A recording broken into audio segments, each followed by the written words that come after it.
এ বিশ্বলয়ে বিরাট শিশু আনো মনে খেলিছ এ বিশ্বলয়ে বিরাট শিশু আনো মনে খেলিছ এ বিশ্বলয়ে বিরাট শিশু আনো মনে খেলিছ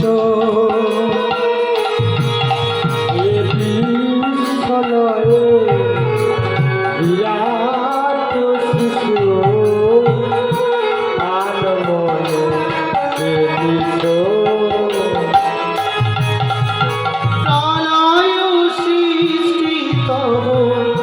পুতুল খেলা নিরজনে প্রভু নিরজনে খেলিছ প্রলয় সৃষ্টি তব পুতুল খেলা নিরজনে প্রভু নিরজনে খেলিছ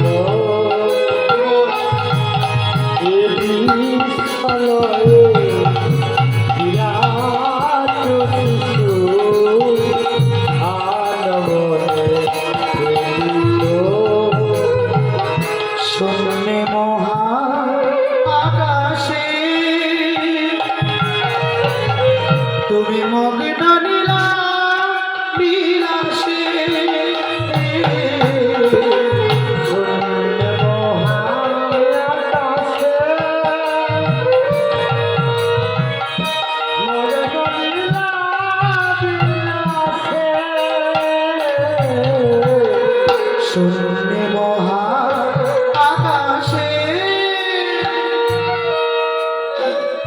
ভগবান কোথায় খেলে মা? আমরা খেলি মাঠে ঘাটে, আর ভগবানের খেলা স্থানটা হলো কোথায়? শূন্যে মহা আকাশে মগ্ন নীলা বিলাসে শূন্যে মহা আকাশে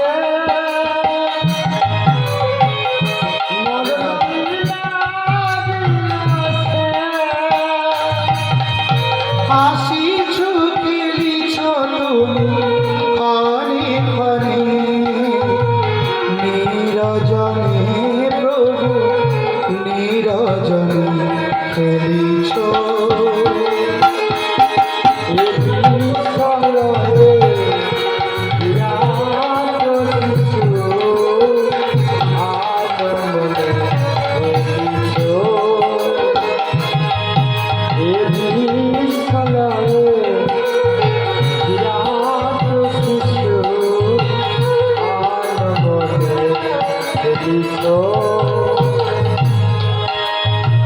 তারকারির বিশ্বসী খেলো না তব হে উদাসী বসিয়াই আছি তব পায়ের কাছে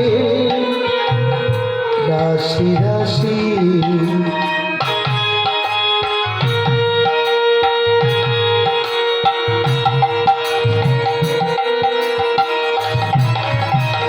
তারকারির বিশ্বসী খেলো না তব হে উদাসী বসিয়া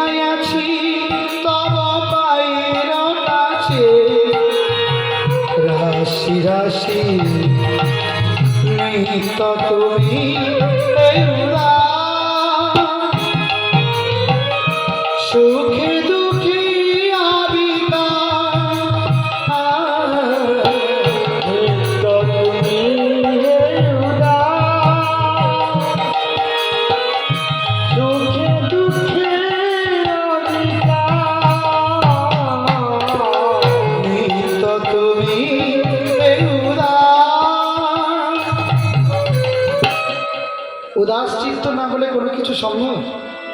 পড়াশোনার ক্ষেত্রে হোক, সাধন ভজনের ক্ষেত্রে হোক, যে কোনো কর্মশিক্ষার ক্ষেত্রে হলেও আমাদের মনে যদি উদাস চিত্ত না থাকে, অর্থাৎ চঞ্চলতা যদি না দূর করতে পারি, আমাদের সকলের মনে কিন্তু চঞ্চলতা আছে না। ধীর স্থিরভাবে আমরা কি থাকতে পারি? থাকতে পারি না। আমাদের মনের মধ্যে অনেক চঞ্চলতা আছে। তাই দেখবেন অনেকে বসেও তারা চঞ্চল করে, বাবা কখন শেষ হবে, কী করব, ওরা মনে হয় খেতে চলে গেল, আমাদেরকেও তাড়াতাড়ি খেতে হবে। এটা হলো চঞ্চল মস্তিষ্কের একটা লক্ষণ। আর চঞ্চল মস্তিষ্ক হলে এই মনের মধ্যে যদি স্থির না হয়, কোনো কাজ কোনো দিন সফল হবে। ওই জন্য যারা দেখবেন কবিতা লেখে, তারা কি যেখানে সেখানে বসে কবিতা লেখে? তারা একটি নিরালয় নিবৃত্তে বসে কবিতা লেখে। যারা লেখক, যারা গান লেখে, তারাও কিন্তু যেখানে সেখানে বসে লেখে না। আচ্ছা বলুন, যারা হয়তো হিসেব নিকেশ করে, তারাও কি যেখানে সেখানে বসে? একা বসে বসে চিন্তা ভাবনা করতে করতে লেখে কেন? না, মনের মধ্যে যদি একবার চঞ্চলতা চলে এসে, একবার যদি আমাদের মনের মধ্যেই অস্থিরতা শুরু হয়ে যায়, মনটাকে স্থির করতে পারছি না, তাহলে কোনো কাজ সম্পন্ন হবে? হবে না। ওই জন্য পড়াশোনার ক্ষেত্রে হোক, সাধন ভজনের ক্ষেত্রে হোক, মনের মধ্যে চঞ্চলতা আনলে হবে না, স্থির মনোভাব। এই যে ভগবান আমাদের সৃষ্টি করেছে, উদাস চিত্তের সৃষ্টি করেছে, কি করে বুঝবো? না, এত সুন্দর দেহ পেয়েছি মা, বলুন এই দেহের মধ্যে যদি আমরা কোনো একটা অঙ্গ প্রত্যঙ্গ না পেতাম, এত সুন্দর দেহ পেয়েছি কিন্তু দুটো পা যদি না পেতাম, তাহলে কি হতো? আপনারা পারতেন যে বাড়ি থেকে এমন করে হরিনাম যে শোনার জন্য বা আত্মীয় বাড়িতে আসার এই সুযোগ আমাদের কোনো দিন হতো না। আবার হয়তো দুটো পা পেলাম কিন্তু দুটো নয়ন যদি না পেতাম, আজকে যে এত সৌন্দর্য করে সাজানো হয়েছে, এগুলো চোখে দেখতে পেতাম? কেউ পেতাম না। আমাদের আছে বলি এর মর্যাদা আমরা কেউ বুঝি না, আছে বলে আমরা এর দুঃখ কষ্ট কেউ বুঝি না। যাদের চোখ নেই, যাদের হাত নেই, যাদের পা নেই, তারা ভগবানের কাছে কেঁদে কেঁদে বলে, প্রভু প্রভু গো, তুমি আমাকে এত সুন্দর দেহ দিয়েছ প্রভু, কিন্তু তুমি দুটো নয়ন দিলে না বলে, তুমি আমাকে দুটো চরণ দিলে না বলে, দুটো হাত দিলে না বলে, আমি তোমার এত সুন্দর একটি রূপমাধুর্য, তোমার এই সুমদর্শ হরি কথা, কৃষ্ণ কথা, তোমার এত সুন্দর রূপ, এত সুন্দর নাম বদনে বলার বা চোখে দেখার মতো সুযোগ আমরা পেলাম না। তাহলে বলো না প্রভু, জন্ম যখন দিলে তুমি, এই ধরাধামে যখন পাঠালে, ভগবানের কাছে প্রার্থনা করবেন যেন আমাদের সর্বাঙ্গ আমাদের জন্য ভালো করে পায়, বিকলাঙ্গ করে যেন না পাঠায়। কেন? এর যে যন্ত্রণা, এর যে কষ্ট, এটা আমরা অনুভব করতে পারছি না। যাদের নেই তারা একমাত্র অনুভব করতে পারে, তারাই একমাত্র এই কষ্টটা অনুভব করতে জানে।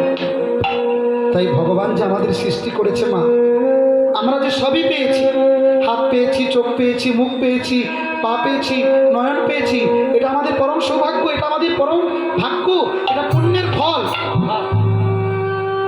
তাই এত সুন্দর দেহ পেয়েছি। তাই ভগবানও যে আমাদের সৃষ্টি করেছে উদাস চিত্তে, একাকী নিরালয় নিবৃত্তে বসে তিনি আমাদের সৃষ্টি করেছে। তাই বলছে, নিত্য তুমি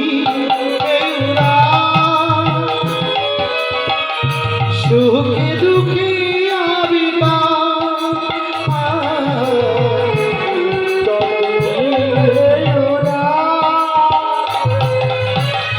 সুখে দুঃখে আবিবা, ভাগিছ গড়িছ তুমি খনি খনি, নিরজনে প্রভু নিরজনে